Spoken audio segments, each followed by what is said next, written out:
There's nothing like a good hunting story to make your dinner guests duck out faster than a booner jumping the bowstring. Every hunt is a story to tell.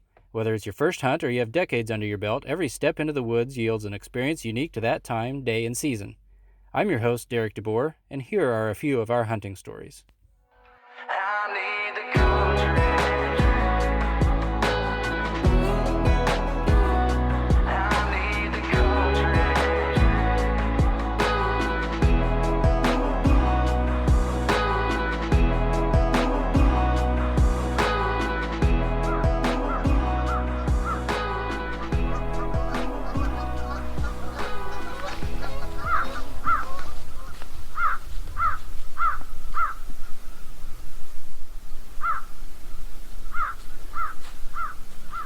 Meh.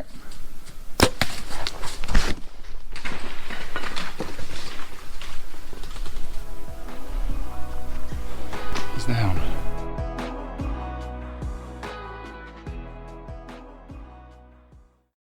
So we're in Darron's basement. I'll let Darron introduce himself here in a second. Darron and I have been hunting together forever. He's my older brother of 2 years or so. We're in his basement, his man cave. It's pretty cool down here. He's got like 13 deer heads up on the wall. Tonight, I think we're going to recap last year's season, so the 2021 archery season.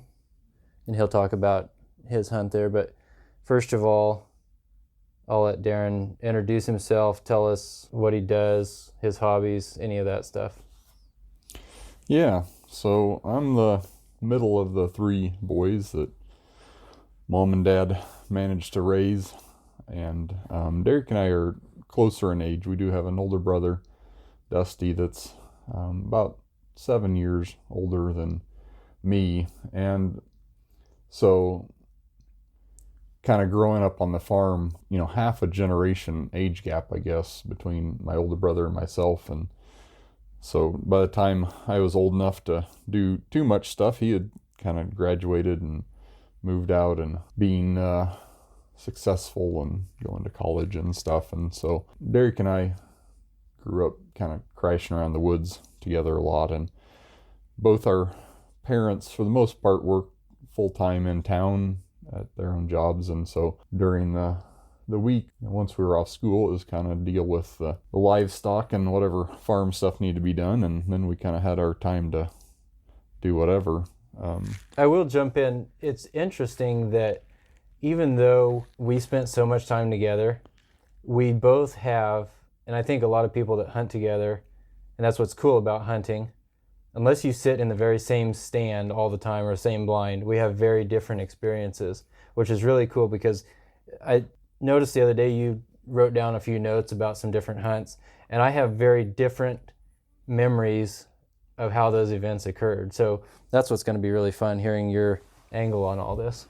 Yeah, I kind of got sidetracked there, but, you know, setting up and leading into this, that Derek and I did a lot of, and still do, a lot of hunting together. And while a lot of the stories will have overlap, our perspectives are a little different. One of the things that we decided, maybe 10 years ago or so now, is how to manage hunting a little better so that we had better odds each year. And one thing we kind of decided was that try not to get out too much in the early season and bump stuff around, and really focus our effort on the rut. One of the unique things about the location of the farm that we hunt, mom and dad's farm, is that during the rut, just you never know what kind of buck is going to show up. So we have our eyes usually throughout the year on some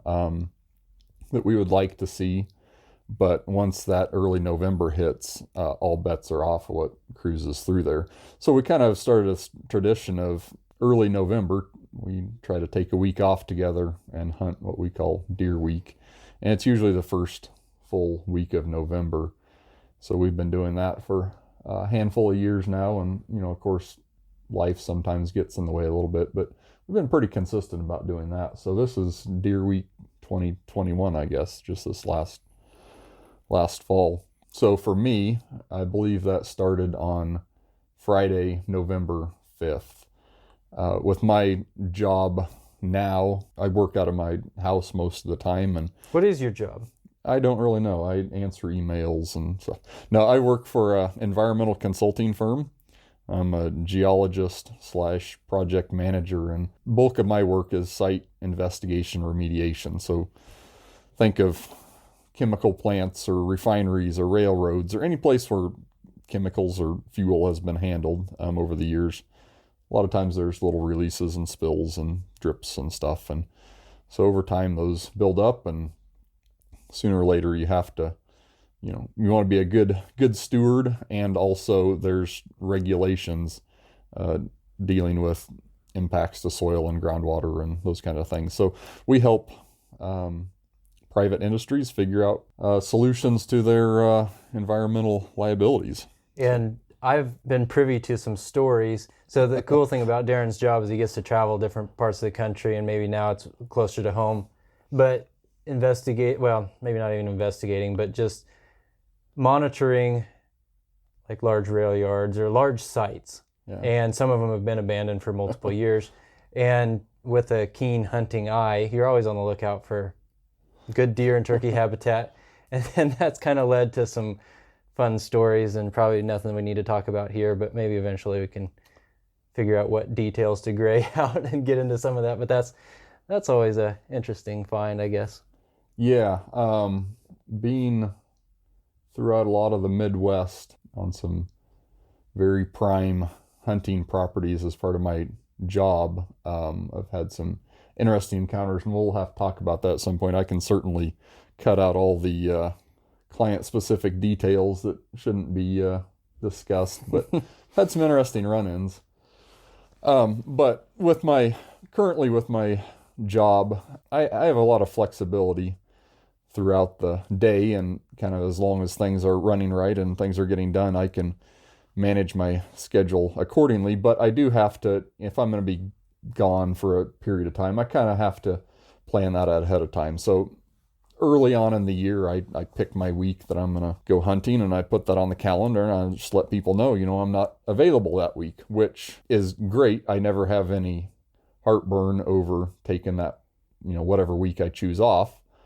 But as we know, weather plays a huge part in deer movement, and so sometimes you pick a good week, sometimes you don't, sometimes you miss it by a couple of days, sometimes you hit it just right.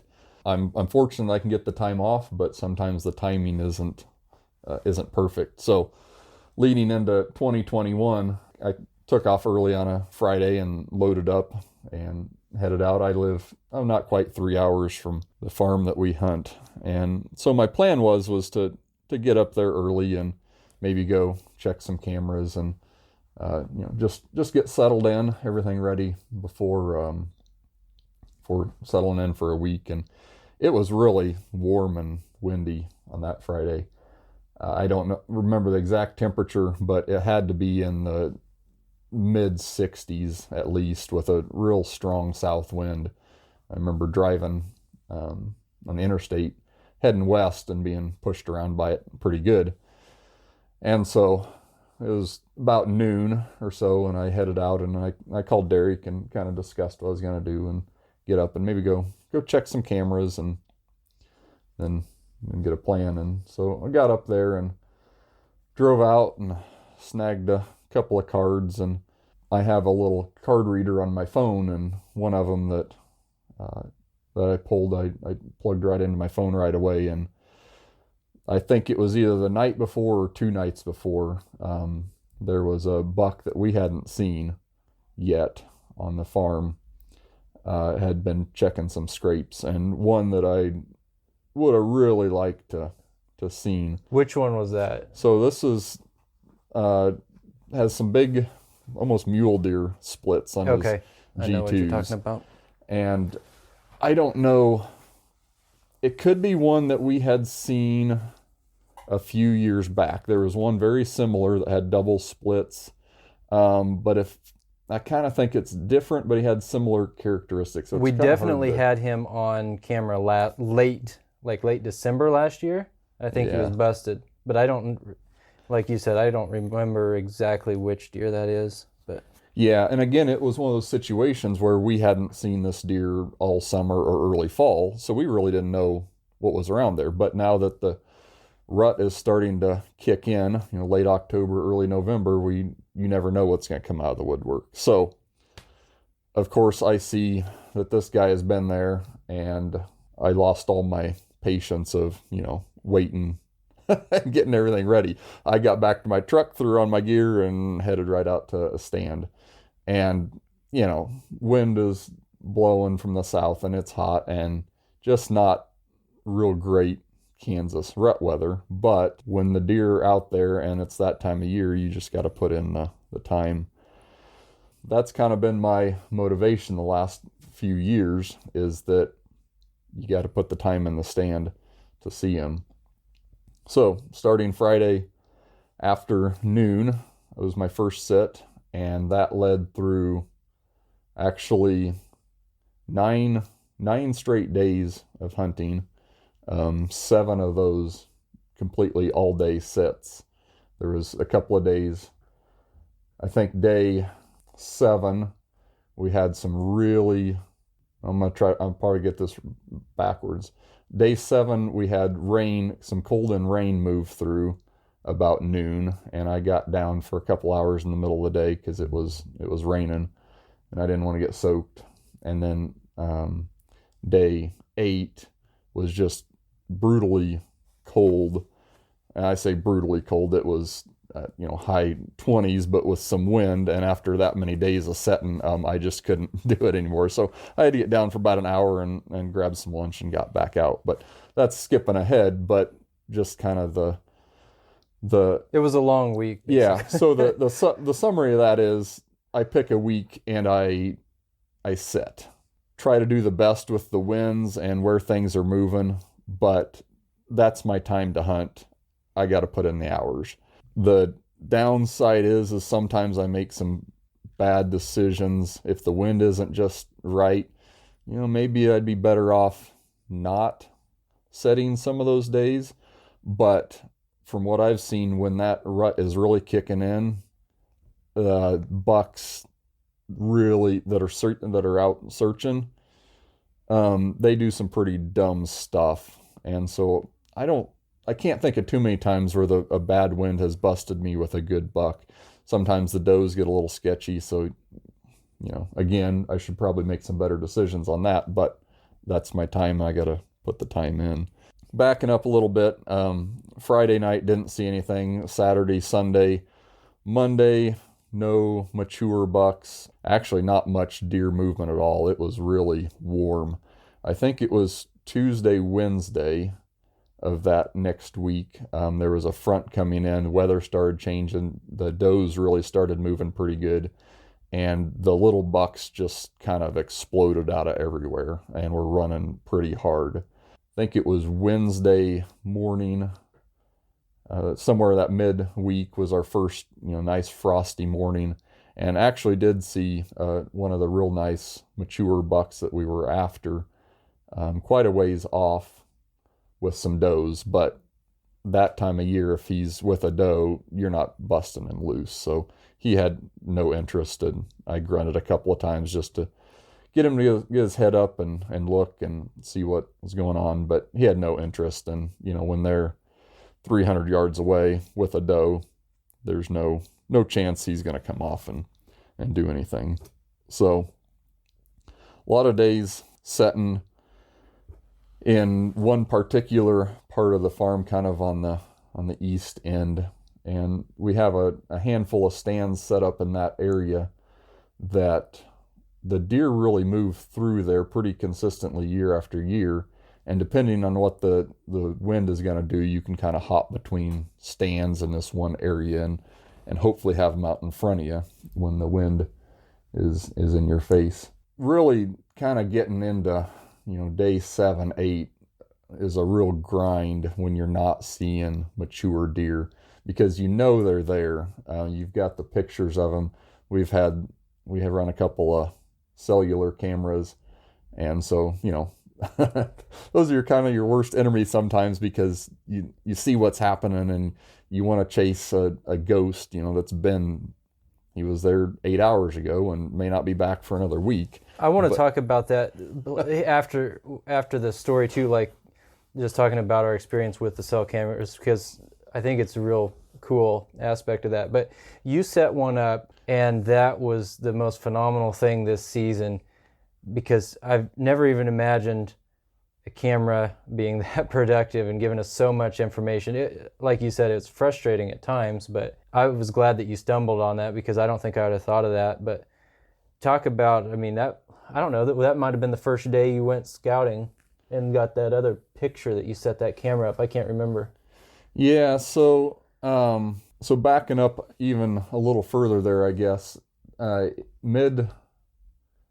it would have been late summer, early fall. I don't even remember, maybe Labor Day weekend. I'd got a couple more cell cameras, and there was one stand that we consistently kind of see deer move up and down this canyon and across a creek. And so I wanted to see what was kind of coming by there. And so I set a camera up, and absolutely nothing came by it for like a month. It got a coyote, and our dad has some horses. Was that the reveal though? Yeah. Yeah, okay. And it got pictures of horses and I think like 2 deer over the course of a month. So that was incredibly discouraging, because I was pretty sure there were deer moving through there. But, okay, that was in the bottom. Yep, so that was on the bottom when it was on the north side of that field. So the week that first Friday that I came up for deer week, I checked a camera that was pointing toward kind of it's on a clear cut going up and down a hill that eventually is going to have a fence built on it. And it's an area where every year there's deer traffic through there. It's just kind of one of the hot spots. It's right in an area we call the Green Gate Stand, because there's a metal gate that's green. And or Deer Canyon. Or Deer Canyon, yep. So right betwixt the two is the sweet spot. Yep. And there's 2 stands there that are, I don't know, 50, 60 yards apart, not very far. You can see the 2 of them, but it's one of those things you kind of gamble on which trail they're going to come by, and you pick one of them. So we've had a camera in this location for years, and that's the one that picked up this big split buck.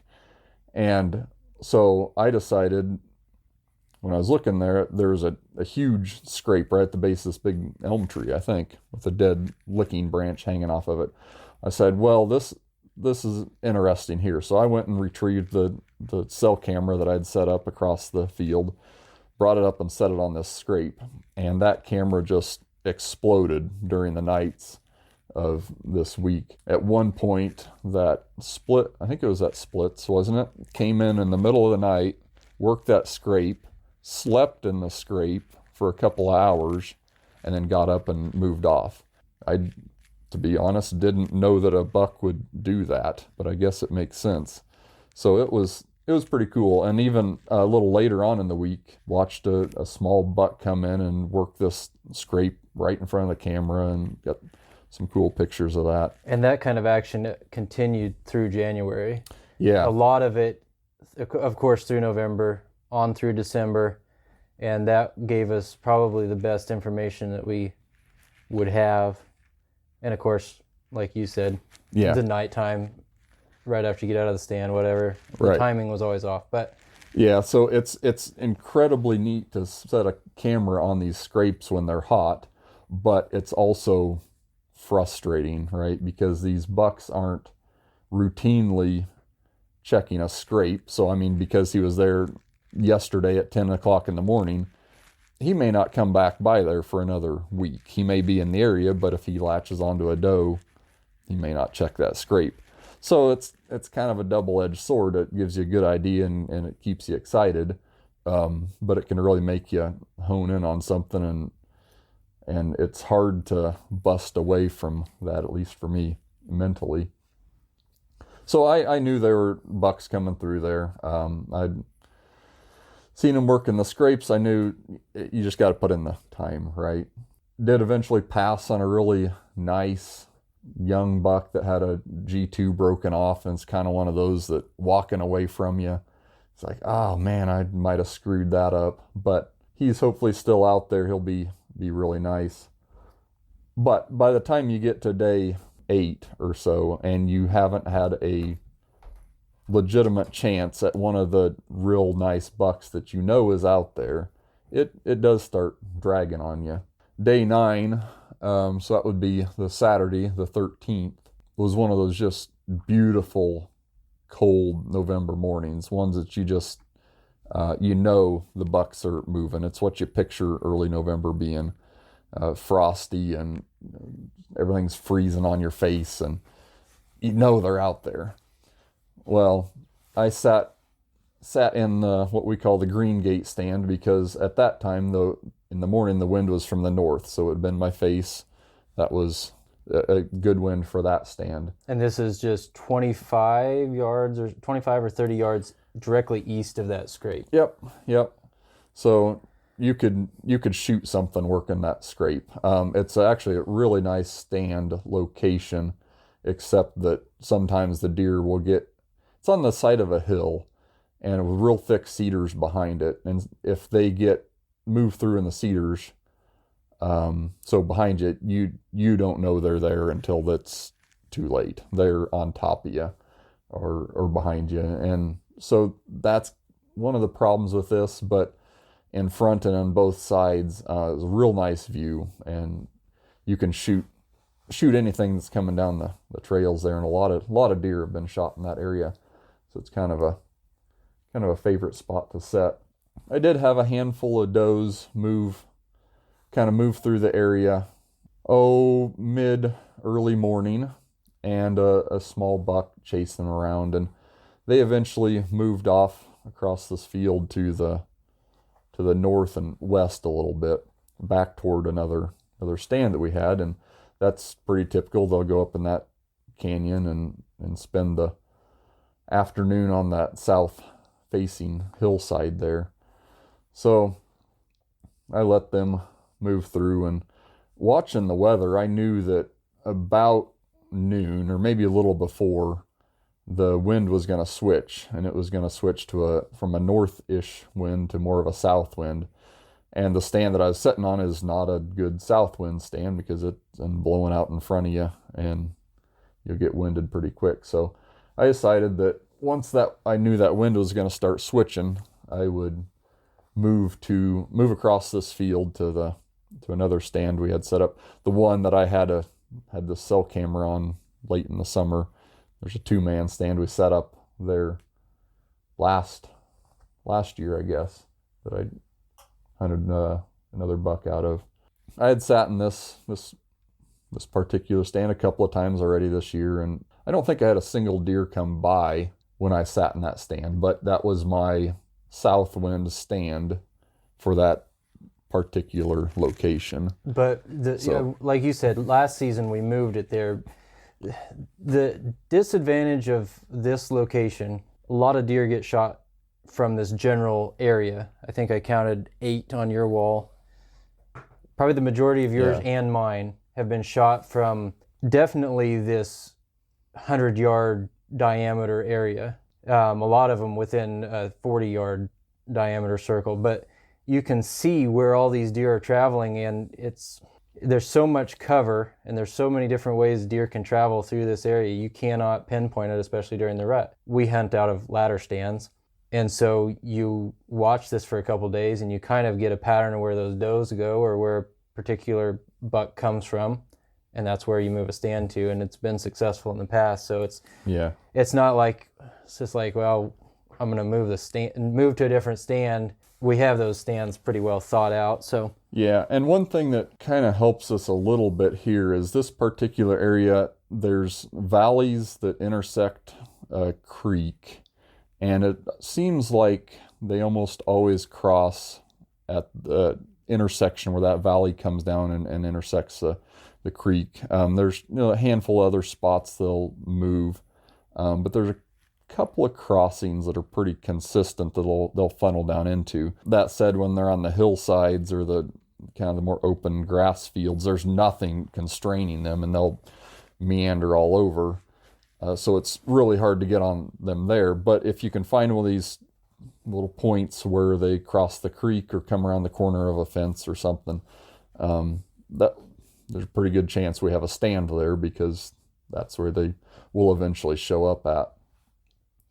So this is day 9 now, and late morning, about 11 o'clock or so, the wind starts switching around, and I know I gotta get down and move, and if nothing else, doing a little bit of something after 8 days of nothing happening, even just doing something mentally makes it feel like you're increasing your odds, right? I mean, I've sat and nothing's happened. Well, I'm going to change it up a little bit. So I decided to get down and move.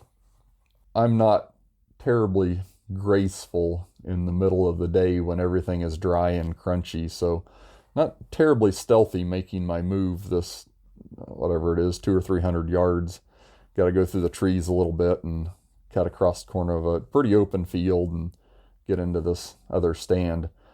Not a lot of cover, but I've got the wind in my face, and even the sun is pretty low in the south sky. So I've got the sun to my back and the wind in my face, and so it's not too bad of a situation. So I walk over to the stand, and right when I get 10 or 20 yards from it, group of does just explode out of everywhere.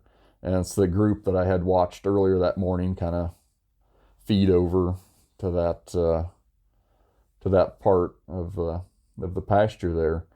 And they had been in the trees there, kind of enjoying the sun on them. They heard me coming. I mean, it was dry and crunchy. But with the wind in my face and the sun behind me, they apparently couldn't pick me out real well. So they didn't really freak out. In fact, 2 of them came up 15 yards or so from me and just kind of stared at me, and then hopped back into the trees, not completely busting out of there, but just going back into their cover. So I figured, well, that was the end of that. But I'm there and the stand's there, so I might as well get back in it. So I climb up the stand, and I've got my bag and my bow and my heavy coat and my 2 cameras and all the other junk that I think I need to be dragging around all the time. And so I get up in there, and I get my camera clamped on and get my backpack set down, my bow hung up, and right in the middle of kind of getting all cozied in there, and the does just explode out of there once again, and there's grunting and crashing around all over directly behind me. And so to kind of visualize this a little bit, the way the stand is facing, it faces out kind of in the trees a little bit, and then a big open grass field beyond that. And then off to the right is more hardwood. Directly behind the stand, maybe 10 yards so is a decent sized creek that takes a bend and comes off to the left-hand side of the stand. So behind and left, I really wasn't anticipating anything coming through there, because the creek is pretty good size right there and pretty steep bank. But that's where these does was right behind me and on the other side of the creek. So obviously there's something going on. So I'm standing up in the stand facing behind me, kind of halfway hugging the tree, and my bino's up and trying to figure out what's going on. And you had heard some grunting too, yeah, right? Yep. So I heard grunting, and I heard the crashing around, and so obviously there's a buck back there chasing these does around, but it's pretty thick, a bunch of cedars behind here along the creek, and I can't really tell what's going on. So I'm watching, and pretty soon I realize that I catch a little glimpse, and it's this little spike forkhorn thing that's chasing them around, doing 1-year-old stuff in the rut. So I'm just kind of watching him. And keep in mind, I've been in the stand all of 3 minutes at this point, and I'm turned around facing the tree watching this little guy chase does, because this is the most exciting thing I've seen in like 9 days now. So he's got me captivated. again, I got ahead of myself here. Before I could tell what this buck was, I turned on my GoPro. And so I had a setup with a DSLR camera on a camera arm and then a GoPro mounted on that as well. And I'd hoped to use the bigger camera to capture, the GoPro's nice, but it's wide angle. And so if there's anything more than 10 yards away, you really can't tell what's going on. But it's easy, right? It's one button and it starts recording. I found out with the bigger camera, getting it focused and pointed right and level, it was just a hassle. So I was kind of discouraged about that, but I thought, if something happens, I'm gonna at least have the GoPro rolling. So fortunately, I started the GoPro. I was watching the little guy chase these does around, and I heard something behind me. So keep in mind, I'm turned around facing the tree. In front of the stand. In front of the stand. Directly from the direction you come Directly from the direction I had just come from. I hear the crunch, crunch, crunch. And at first, it didn't get my attention maybe as much as it should have, because our dad has a pair of horses that are in that pasture, and they have been very regular at coming down to the creek right by the stand to drink. So I got pretty used to seeing them come by. But I hear the crunch, crunch, crunch, so I kind of look over my shoulder, and there's a buck coming in, essentially following the trail I had just walked in 5 minutes before. He was coming so fast toward the noise of the does and this little buck that I had no time to pull up binos, no time to pull up rangefinder. I still didn't have my safety belt on. I was just kind of standing there like a fool. I have barely enough time to turn around facing the right direction in the stand, grab my bow, and come to draw while he's walking. And by this time, he is 10 yards or less directly to my left. Fortunately, there's a few little trees that kind of blocked his view of me, and he was focused on the sound of the does and the other little buck back there. So kind of one motion, drew, made my little grunt to stop him, and shot him right there off to the left. Fortunately, he was in a spot that I had ranged a couple of days before, also close enough that I didn't have to really worry about the distance too much, because I didn't have time to range it.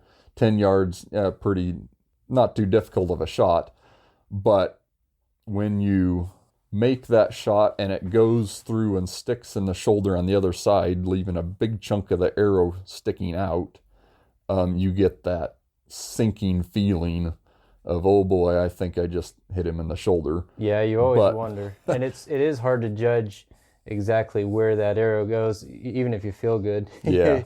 You see something like that and you think, uh-oh. Yeah, and I'm sure we'll get to some more stories. I've had a couple of heartbreaking incidents of hitting them in the shoulder before, and I've lost a couple that I wish I could go back and redo, but so I always get that little bit of a bad feeling seeing that initial,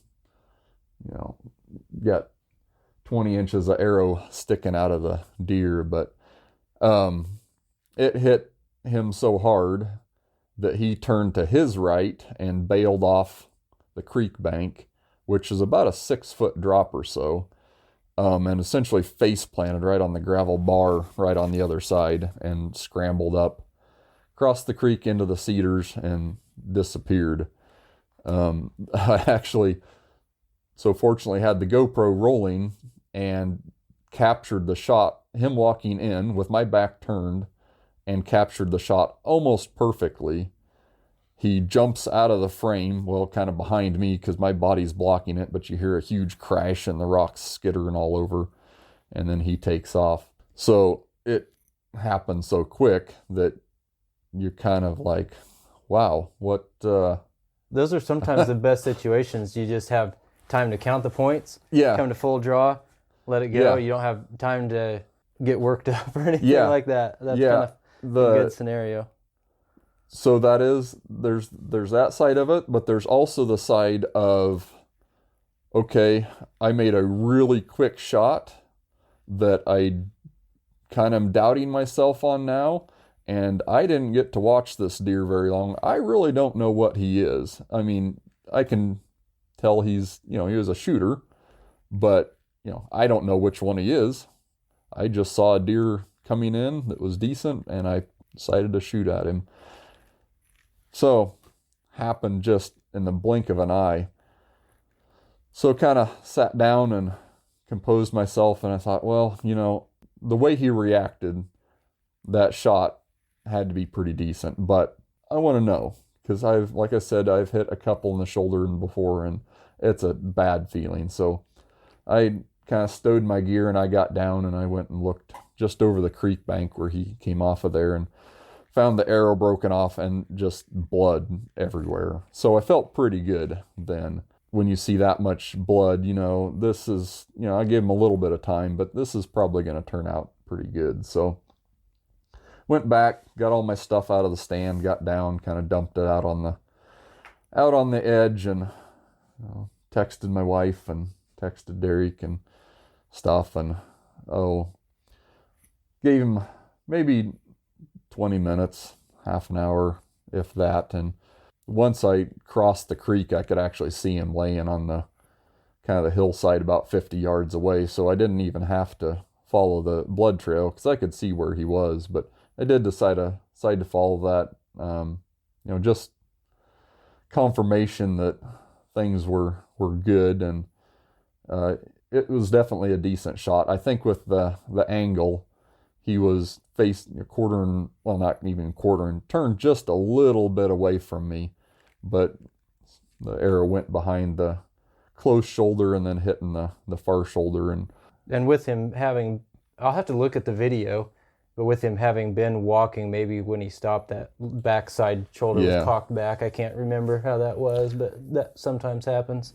Yeah, and again, with everything happening so fast, and I certainly didn't take my time, waiting for him to get positioned. He was so close that was the shot that I had. So in the end, it was fine, but you always have that little nagging feeling of, boy, I hope that was a good one. When you see them go down, for sure, and you don't have that. But when you don't, you always want confirmation that things worked out. So it wasn't, didn't have to spend much effort finding him, and gathered up my stuff, humped it back to my pickup up by the road, and waited for Derek to come out, and we drove down, and kind of decided that, we're going to be a little better about capturing some of these memories and stuff on pictures and videos. So he had his phone out, and I was kind of telling the story, doing the arm waving in front of the stand of how he came over here and he did this and he did that. And right over behind me, 100 yards or so out in this field, this little spike buck just comes wandering out of the trees, not a care in the world, just staring right at us, and just moseying along. Crazy things that deer do. It just frustrates you to no end. But hopefully hopefully he's got some good genetics and he sticks around there. But so Derek helped me drag him up out of the woods, and got our pictures done, and cleaned him up there, and decided that I'd kind of decided early on that this would probably be one of the first ones I actually take to a locker plant. For quite a few years, I'd done all the processing and stuff on my own, which is very satisfying, but I've gotten to the point where it kind of takes a toll on me, and it's for the minimal cost that the locker plant charges, it's well worth it. It kind of depends, though, too, what day of... If you shoot one, you have a whole week off dedicated to hunting. If you shoot one Monday, Tuesday, or Wednesday, you've got a day or two to do it. Well, when it's a Saturday and you got to go home and then get back into work mode, it helps influence that decision, too. Yeah, so that was the other part of it, too, right? This was Saturday morning. My plan had been, I've got family and stuff at home that I can't be abandoning too long. So my plan all along had been to hunt through Saturday and go home Sunday morning. I suppose I could drive a deer back with me and put it in my garage or whatever. But life gets crazy busy once you're back at home and the job is harassing you and all that stuff. So I decided there's a deer processing facility 45 minutes away. Yeah, that's probably about right. Yeah, just over the border into Nebraska. It does a really good job. So we got him cleaned up and pictures and all that, and hauled him up to the deer plant and dropped him off. One of the most interesting things about that trip is when we got there, there was a little sedan parked in the parking lot with a buck in the trunk. It had already been a skull cap removed and everything, but it was the opening weekend, I believe, of Nebraska rifle season. So they had quite a few deer there in piles. But yeah, that was the first time I recall seeing one in the trunk of a car. Hey, anyway, you got to do it. That's right. I'm not judging. It's very very working class. So I think that's pretty cool.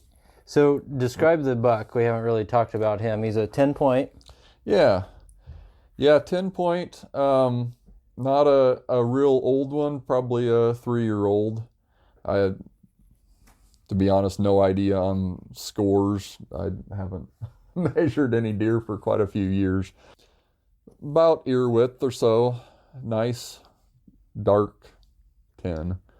So pretty nice looking deer. And you Euroed him. Yep. You have almost all of your deer done European mounts on them. Yeah, so I have, of all my deer, I guess I have 4 of them kind of plaque mounted, and all the rest are Euros.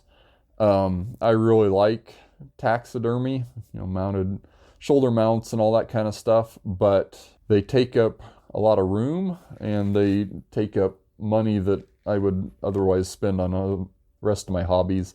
And I like to touch and feel and pass around. I love shed antlers because I can grab them and setting at my desk, and I can hold on to them and all that. And with the Euros, you can do the exact same thing. So I have them all on little hangers on a board here in my basement, and it's just awfully fun to just grab them off of the wall and pass them around. And yeah, It's a like good that. look. It's clean and very efficient use of space. And it's taken me a while. Although you're running out of wall space. Yeah, I need to. Well, I just gotta get more creative. I'm gonna build a tree at some point to hang them on. I can't remember my first one. I'll have to look at that. I think it's 2013, and I've done, I don't know, 8 or whatever it is, 8 or 9 of them there that are European and 4 on the plaque. And the first one I was super meticulous about, and it took me a long time. I've gotten it down now where I can do one in a couple of hours, and we'll have to talk about that sometime. But a big turkey fryer and a pressure washer really make things pretty easy. So I really enjoy doing that. It's kind of fun, and I don't want to be morbid or whatever you want to call it, but the skull on there kind of helps you remind you that this was an animal. This was a real thing. It's not just an object. So I like having the Europeans that I can get down and pass around. And the other cool thing, I guess you'd have it with a shoulder mount, but you can tell the different size of skulls between these guys too, which is pretty neat.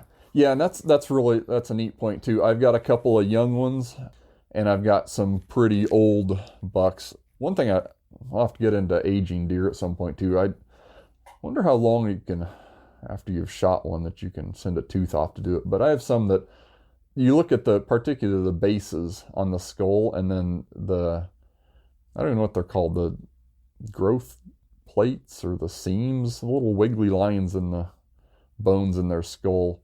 It's really neat to see between the younger ones and then the real old ones, how much bigger the bases get and how much more gnarly their skulls get over time. So that's kind of neat little biology lesson. So yeah, got him mounted up. Guess the locker took, I don't know, 3 or 4 weeks to get it all ground up, and now we're eating him.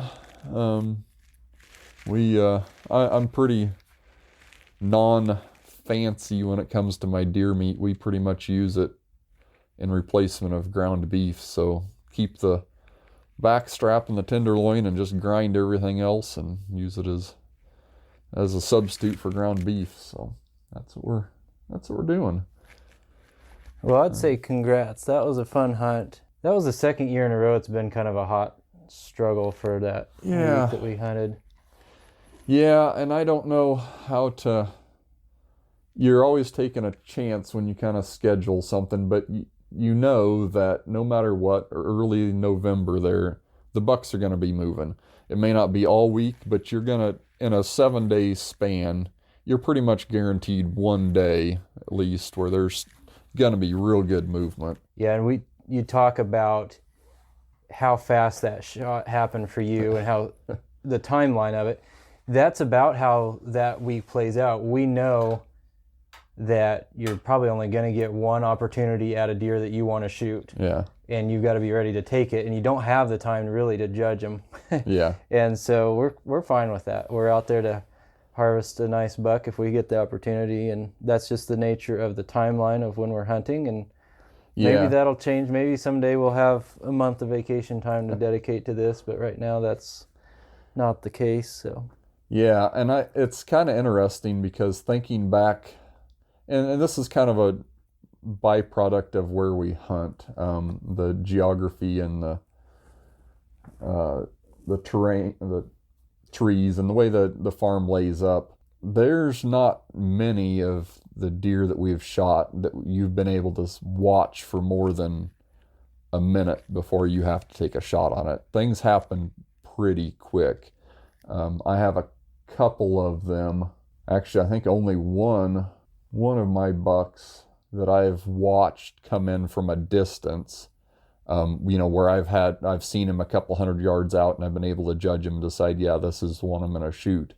The rest of them just show up hot and heavy and quick, and you got to be ready, which is hard to do if you've been grinding it out for 8 days, 9 days straight kind of thing. So, well, all the ones I've watched for over 20 yards I've missed. So yeah, there's some of that too. So it's fun when it happens quick, and this kind of comes back to, maybe sometimes I need to be more disciplined about my stand location and the wind and getting the timing right.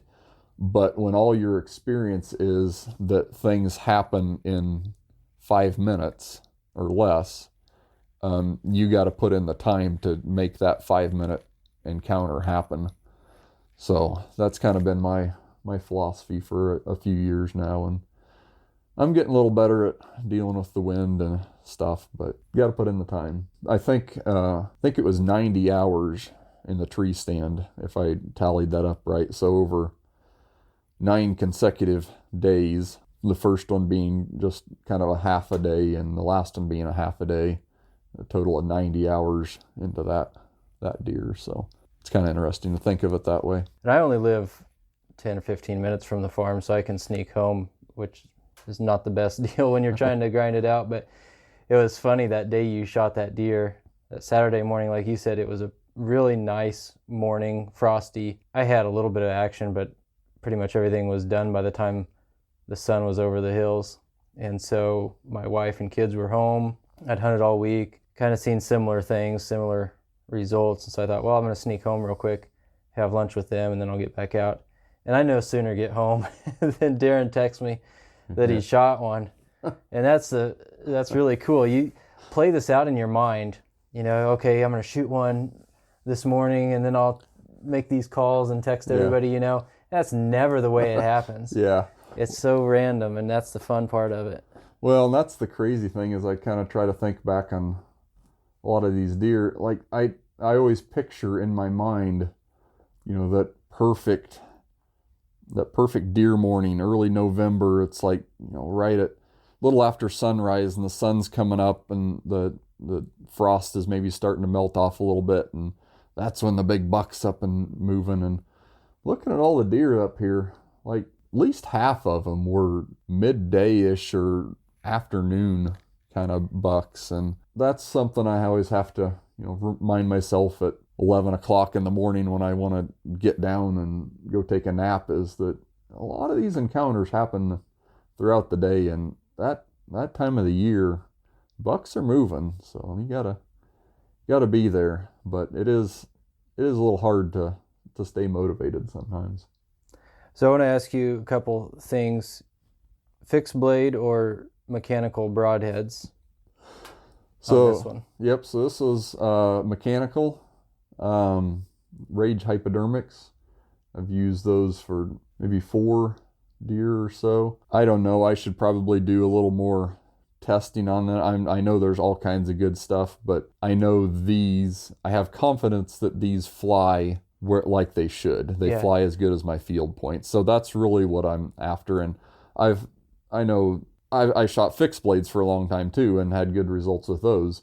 And it all comes down to shot placement with these guys too. So. And I know that's a question that a lot of people ask, and I'm asking that for a personal reason, because when I started out when I started out, I was shooting fixed blades. My first deer I shot and killed was with a mechanical broadhead, cheapo Walmart one, and no blood trail at all on that one. Of course, shot placement was the key there probably. But then these last couple that we've shot, last 3 at least, were with those Rage hypodermics. And I have nothing to complain about. Like you said, I screwed one of those on and I was shooting straight out to 60 yards. I mean, it's just exactly like a field point.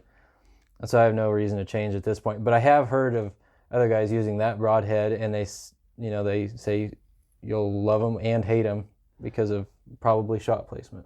Yeah, and I'm trying to think. I don't think I've had a single pass through with the hypodermics. And a lot of that, that's on me for shot placement, but I haven't had, well, besides the one I hit in the shoulder, which wouldn't have been great with a fixed blade either. They've all been done well within 100 yards. So shot placement, you get that big of a cutting radius, they leak out pretty quick. So I think it's all confidence for me. Yeah.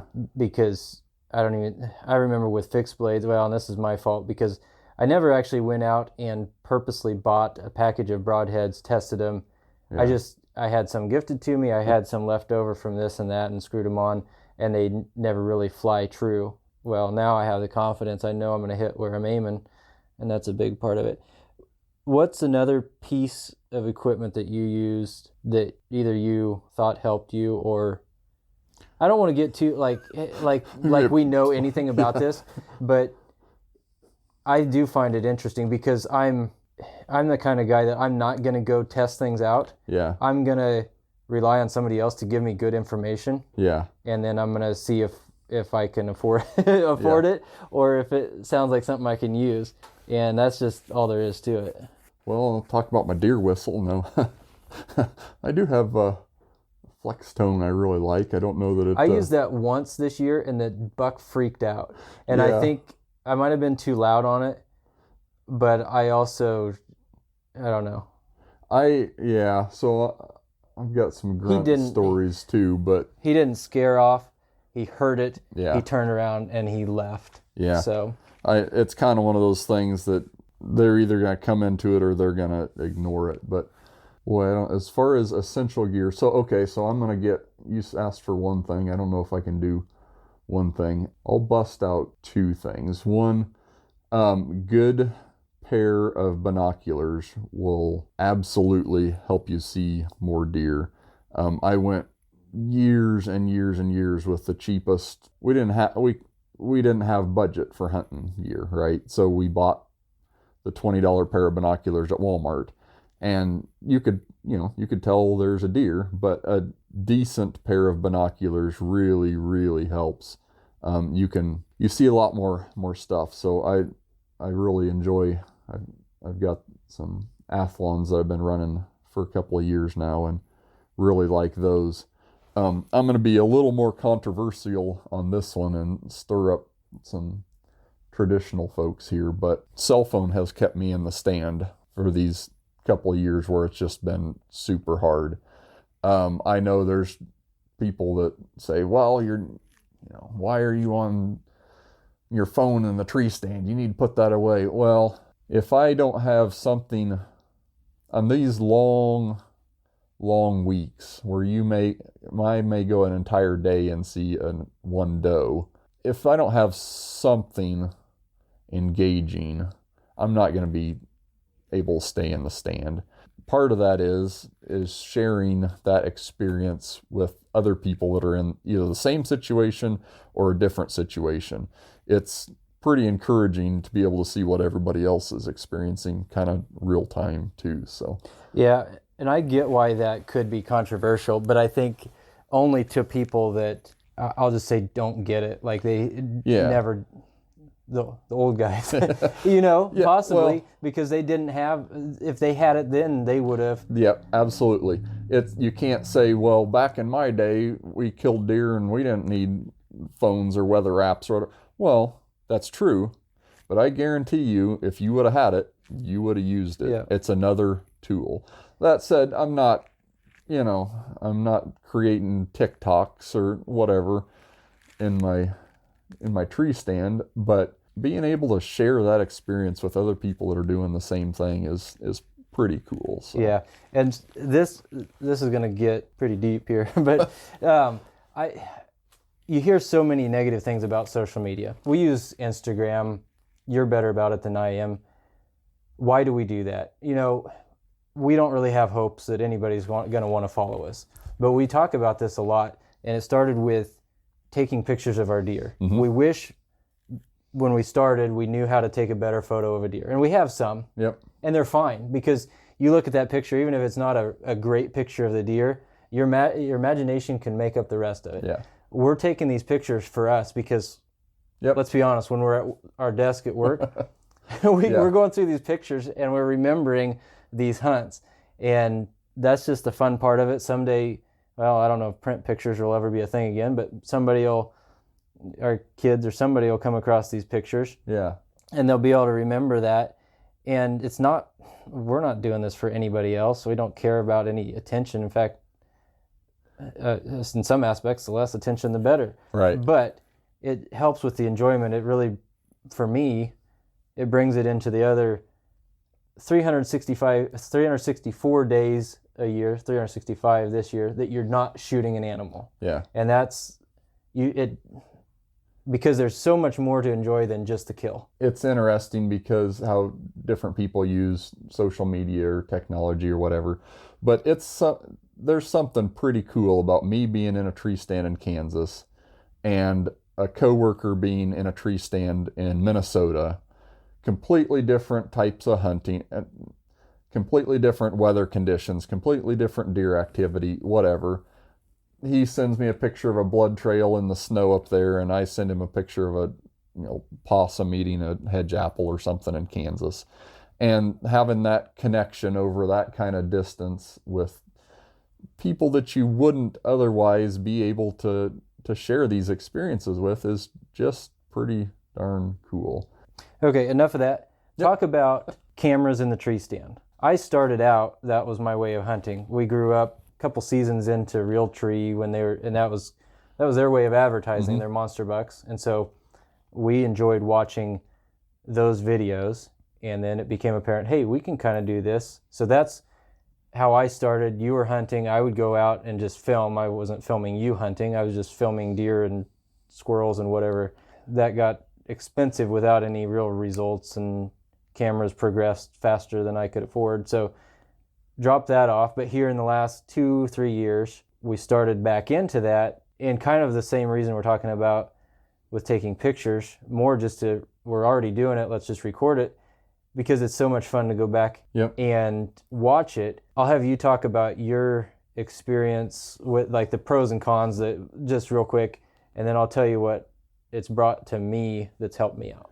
Thinking about all the deer I have up on here, as I go back in time, I have a handful of them that I don't really have any pictures of with me, the grip and grin pictures. That's a little sad to me. I've got the antlers, but the picture really spurs a lot of the memory. So there's a couple of these deer I kind of have a hard time remembering the whole story. The ones I have pictures of, that certainly helps.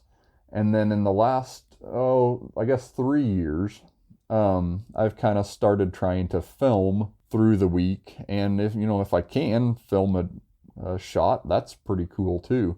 So I've been running either a GoPro or a Amazon knockoff version of one for a couple of years now, and then trying to, edit it into a little story if I feel like it or whatever. But that's just for me, or family or whatever, because not everybody else is there, and maybe some other people are interested in watching it, but really it's trying to help me remember what all went on in that week. I found that, when I record stuff and watch it back later, it helps jog my memory. And I don't necessarily always remember exactly the way that the camera shows, but there's a record of it now. So it's kind of fun. And again, it's another one of those ways just to kind of help share the experience. And I'll admit I'm a gizmo and gadget freak. I like tinkering with stuff, and I like the gear and all that stuff, and having a camera with you is just a pretty cool way of helping capture more of that experience. And I need to, if I was going to be a little more serious about it, I got to figure out a better setup, because like I said, kind of always just used what I had. I have GoPro for other stuff, and it works all right. It works really good for kind of capturing, telling the story and all that. It doesn't work good for filming deer, because anything past 10 yards you really can't see. But it's simple, and it's kind of interesting. Yeah, and like back when I was doing just videos, I always thought, well, I can capture or harvest unlimited bucks. I can get them on tape, and that's as good as actually shooting them and have my hands on them. Well, you shoot a nice buck and get one down, that's an unmatched excitement, adrenaline rush. Yeah. One of the things that I like, to be honest, taking cameras out deer hunting is a complete hassle. Yeah. To deal with all that, try to actually get a deer, a shot on camera, I still haven't done it. But one of the things I noticed last year when I didn't shoot a deer this year, but last season, 2020, I shot a deer, almost got it on camera, and it was one of those fast-paced encounters. He was walking in. I kind of misjudged him at first, didn't really think he was worth shooting at. Then he was, so I forgot about the camera, picked up the bow, and I shot. One of the things I noticed with that was it completely took all of my second guessing out of my shot. Mm-hmm. It delayed that reaction enough that just my muscle memory and practice took over. And I didn't even think about the shot. I didn't think about second guessing my distance. I'd already ranged everything. I knew what it was, made a great shot on him. And that's not saying I'm a good shot or anything, but I noticed, I was like, I was messing with the camera the whole time. I did not have time to think about that shot. And just practice and muscle memory took over. That's my advantage to it, and that's the reason I'll probably try to make an effort to take the camera out, because you focus on that aspect of it until the shot's ready or whatever. But honestly, I think it cost me a deer this year, but whatever. Yeah. Well, and it is something else. So, I mentioned having the cell phone in the stand. There's days where just nothing is happening, but you can kill 10 or 15 minutes by, videoing a squirrel or something that's kind of interesting happening. And you may not ever do anything with it, but it's something to keep you engaged. Speaking of roads paved with good intentions or whatever, I always like, here's something I'm going to change up to make it better next year. Like this year, that was the first year I actually tried a bigger camera, like on a camera arm. So I, ordered an arm and camera. I already had it. Well, I stole my wife's DSLR camera, and this is going to work great. Well, I didn't actually practice with it or try to see if it would work. And turns out the camera arm that I got, it was just the absolute worst thing to try to get level, and then being able to try to direct it in a place that you think the deer is coming was just a huge hassle. And then once you have it, your shot kind of set up, getting the camera focused and tracking an animal that's moving is just darn near impossible to do all by yourself. And I know people do it, but obviously those guys practice with it, and I don't. I should, but I don't. So I need to get a little better at that, but you learn pretty quick what works and what doesn't. Remember, this is coming from two guys that take 1 week a year to actually... Yeah. That being said, we spend a lot of time thinking about planning and actually scouting and doing other stuff, but we are not anywhere near putting the time we would like to into all of this. So a lot of this is kind of the months leading up to it. We hurry and well, and you've got stuff going on and I've got stuff going on, and it's always, we're sitting in my basement here in February, and we've got all these plans for this next year, what we're going to get done, and I'm going to shoot my bow every day over the summer. Well, with everything else going on in life, hopefully I'll shoot it a handful of times, the week before season starts, and heaven forbid anything breaks, because I haven't actually prepared any better than that. So I used to be a lot better about that, but things get busy. So you just gotta get in the woods. So. Yep. But I'm hoping sheds are going to start dropping here pretty soon. Let me ask you this. This is running long, but that doesn't matter. So I know how I think about deer season. We're going to go look for sheds. We've got trail camera pictures. Do you get set on, maybe after we get a couple velvet pictures in the summer, do you get set on wanting to pick out a deer, or do you care about that? As far as kind of like a target buck or whatever, I can think of 1 or 2 deer ever that I've picked out that I've this is the one that I'm going to shoot. And part of it is because of, our history with deer on our farm. We know that once late October, early November hits, the deer we've been watching all summer, just who knows where they're going to be and who knows what shows up.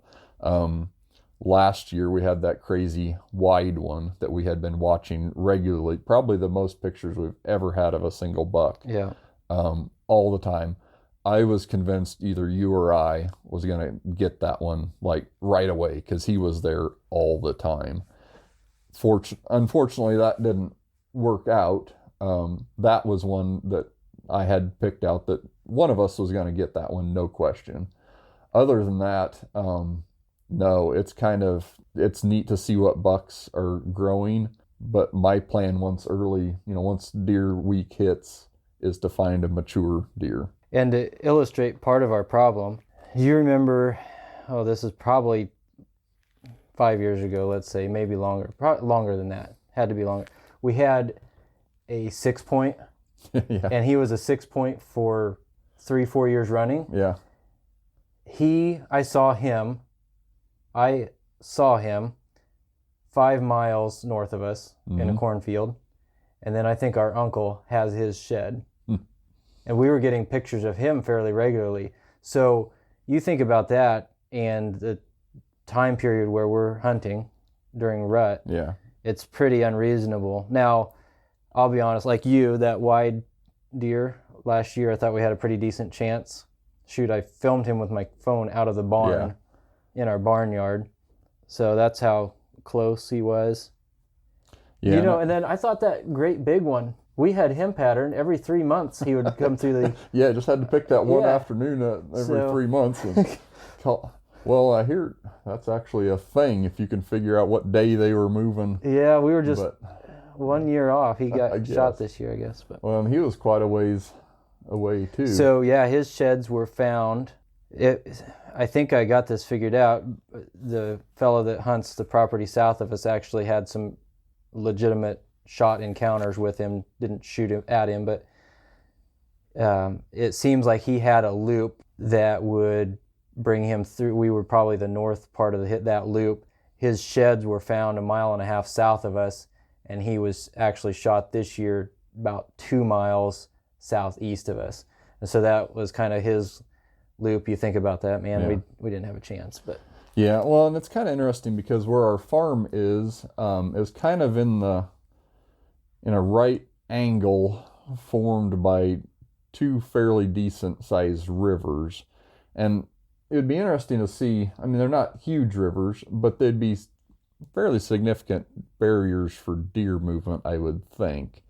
And it seems like a lot of them kind of go up and down through the valleys that connect to these two major rivers. So that's one of the real neat things. Once the rut starts kicking in, all the does hole up in these little valleys, and the bucks just spend their days cruising around trying to find them, which they're going to be moving through there, but there's so many places they could go looking for them that they're really hard to get on. It's pretty neat, and we're starting to get to the point now where we actually have time and resources to shape the property a little better and try to hold some deer. And so there's always something, right? It's not just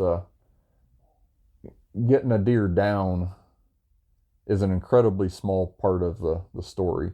That 30 seconds that I saw this buck this last year, that's just a small fraction of my 2021 deer season.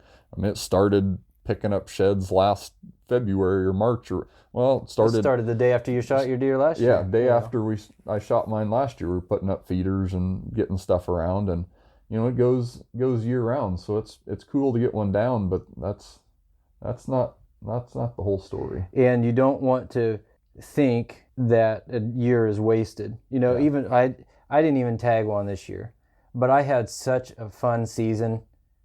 Yeah. I ended up being able to spend a little more time hunting this year than normal, and just some of the fun encounters I had, just the funny but sad stories that I had, frustrations.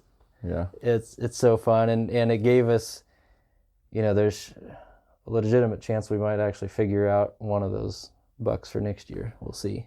Yeah, and that's kind of, I've had, I had seasons like that too, where just I didn't tag one, and that drive home after I know that, well, my season's over for the year, that was always a long, depressing drive.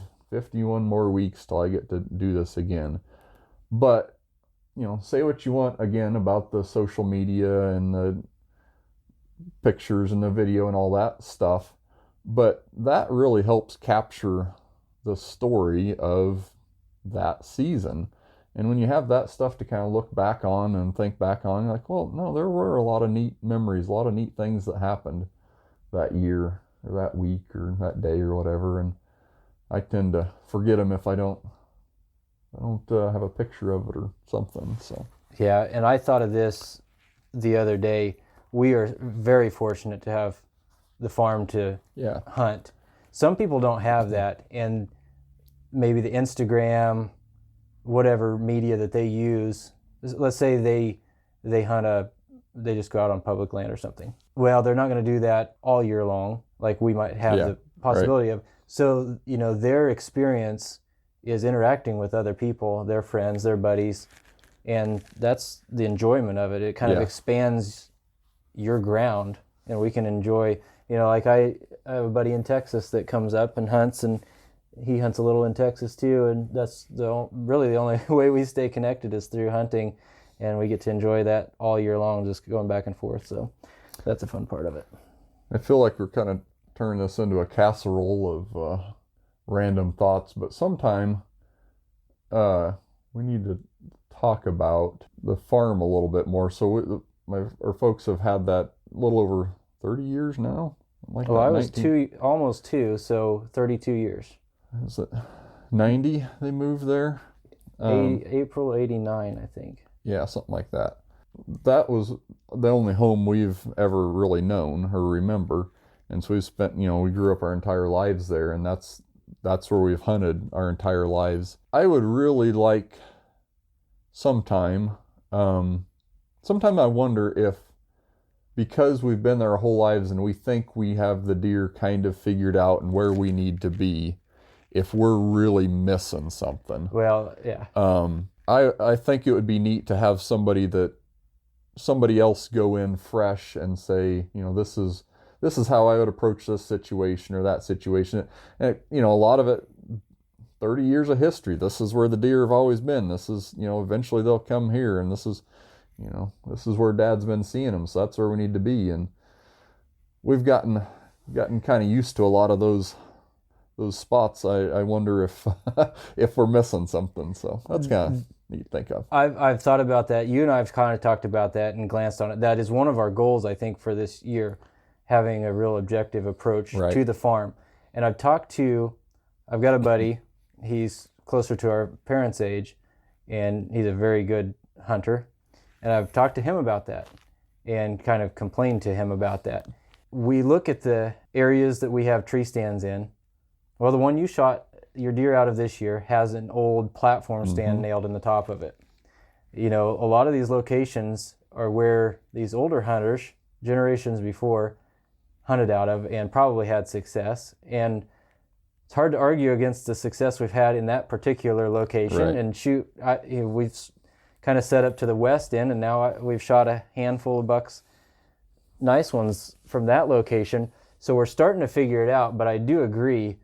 You almost wish, I feel bad thinking this way, but I kind of feel like, man, I wish there was a new farm or another piece of property we could go hunt, because it would feel new, because we feel like we're getting the same old ruts. But yeah, well, and something we have been better at more recently is that if a stand is not working, or location is not working, if the deer are doing something different than we had anticipated, move. Yeah. Get on them. Go where the deer are. There's nothing wrong with doing that. And you don't want to blow out a spot or whatever, but when the rut's really on and the deer are moving, you can actually get away with a fair amount. So, that and the fact that they're used to human act. I mean, we're living in an agricultural area, and they're fairly used to, trucks coming out checking on the cows and stuff like that. So you don't have to be terribly sneaky. So you can make things happen. It's just, you don't want to get stuck in a rut, but there's always that feeling in your back of your mind, like, oh, this spot always worked before, like that's where I need to be. And sometimes I get sucked into that. So.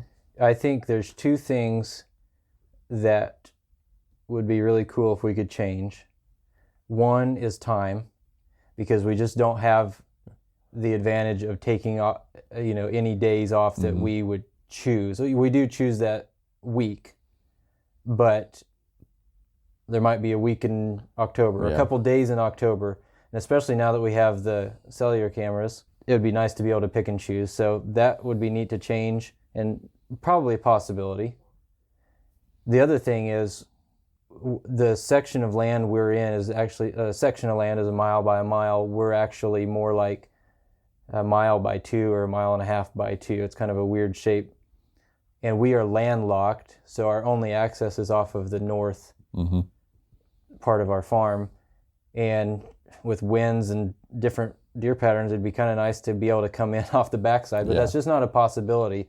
So maybe we can figure something out there. But those are a couple things I've thought about changing. Yeah, well, and that's, you mentioned it'd be neat to have a new piece of property to figure out. And like, well, yeah, that would be super cool. But also we have this piece that, that's our family's land that we can kind of mold how we want. So we just gotta put in the effort and do it. So. Yeah, and after, I don't know, 15 years of hunting. Yeah. The goal is to get in there and shoot a deer that we're happy with. And the whole story thing, documentation, so we can enjoy, that's the whole point of it.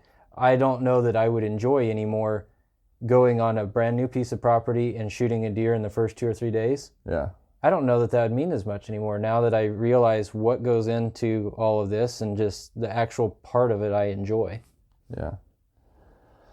Yeah. No, it's pretty neat. And you've got the little kids and I've got the kids, and getting excited to, maybe it's be their thing, maybe it won't be, but at least have the opportunity for them to get out and try it. It's pretty exciting. So. Well, cool.